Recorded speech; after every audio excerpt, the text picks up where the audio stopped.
Hello BPSC aspirants, BPSC qualified channel पे आपका स्वागत है। इस वीडियो में मैं अपनी बीपीएससी की जर्नी शेयर करना चाहूँगा आपके साथ। कैसे मैंने बीपीएससी को क्वालिफाई किया। तो हर एक स्टूडेंट का सपना होता है कि वो ग्रेजुएशन के बाद कुछ ना कुछ करे। तो मेरा भी एक ऐसा ही सपना था कि सिविल सर्विसेज की तैयारी करते हैं और सिविल सर्वेंट बनते हैं। तो मैंने ग्रेजुएशन कंप्लीट किया और यूपीएससी की तैयारी के लिए कोचिंग ज्वाइन की। कोचिंग करने के बाद मैंने 2 अटेम्प्ट यूपीएससी का प्रीलिम्स का दिया था। दोनों अटेम्प्ट मैं क्वालिफाई नहीं कर पाया था। जब मेरा 2 बार प्रीलिम्स नहीं हो पाया तो मैंने एक बैकअप प्लान सोचा और मैंने ज्योग्राफी से पीजी किया और फिर नेट क्वालिफाई भी किया। लेकिन फिर भी मन में था कि कोई ना कोई स्टेट सर्विसेज दे देते हैं। तो मैंने बीपीएससी का एग्ज़ाम दिया और मैंने बीपीएससी का प्रीलिम्स दिया, बहुत सीरियसली प्रीलिम्स दिया था। और जब रिज़ल्ट आया तो मेरा 1 नंबर से नहीं हो पाया था।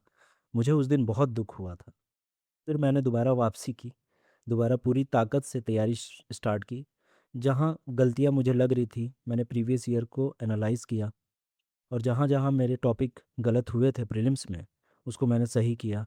लगातार मैं टाइम टेबल बना के पढ़ता था और मैंने पीवाई क्यूज़ को फोकस किया। जो भी बीपीएससी के पीवाई क्यूज़ थे 10 से 15 साल के, उनको मैंने एनालाइज़ किया।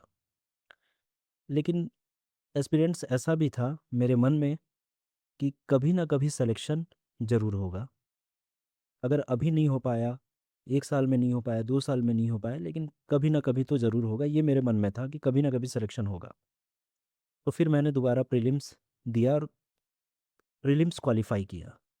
उससे प्रीलिम्स जब मैंने क्वालिफाई किया तो पहले तो ये लगता था कि प्रीलिम्स जब हो जाएगा तो मेंस की तैयारी कैसे करेंगे। लेकिन जब आप प्रीलिम्स की क्वालिफाई कर लेते हैं तो मेंस की तैयारी हो जाती है। आप खुद भी फील करेंगे, प्रीलिम्स क्वालिफाई जिन्होंने कर रखा होगा उनको भी पता होगा कि मेंस की तैयारी हो जाती है। मेंस की तैयारी के लिए मैंने आंसर राइटिंग की और जो प्रीवियस ईयर बीपीएससी के मेंस के क्वेश्चंस थे उन्हीं को मैंने प्रैक्टिस किया। और दिल्ली में कोई कोचिंग है, वहीं से मैंने टेस्ट सीरीज़ जॉइन कर लिया था। तो उससे टेस्ट देता था तो टाइम मैनेजमेंट का मुझे पता लगता था कि ये क्वेश्चन इतने टाइम में कर देना है। फिर उसके बाद मेंस मेरा हो गया था। अब मेंस जब हो गया तो इंटरव्यू की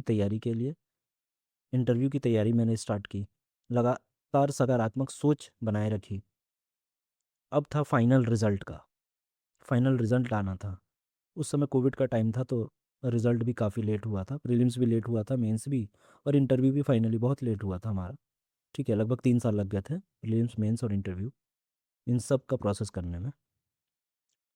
तो फाइनल जिस दिन रिज़ल्ट आया उस दिन ऐसा लगा कि वर्षों की मेहनत सफल हो गई है, परिवार का एक सपना पूरा हो गया है, संघर्ष का फल मिल गया है। जिस दिन रिज़ल्ट आया उस दिन लगा कि हर असफलता की कीमत वसूल हो गई है। तो मेरी तरफ से आपके लिए यही संदेश है कि कभी भी गिव अप मत कीजिए। फेल्योर एक्सपीरियंस टेम्पररी होते हैं। वो अप्स एंड डाउन्स लाइफ में आते रहते हैं। किसी को फाइनेंशियल प्रॉब्लम है तो किसी को घर में कोई प्रॉब्लम है। कुछ ना कुछ प्रॉब्लम सभी की लाइफ में चलता रहता है। बस आप कंसिस्टेंसी मेंटेन कीजिए, वही एक सक्सेस की कुंजी है। पेरेंट्स पे भरोसा रखिए, खुद पे भरोसा रखिए। पेरेंट्स का सपोर्ट रहेगा तो आप में भी कॉन्फिडेंस रहेगा। अगर आपका सपना बड़ा है तो संघर्ष भी बड़ा होगा, लेकिन सफलता ज़रूर मिलेगी। Thank you for joining my BPSC journey.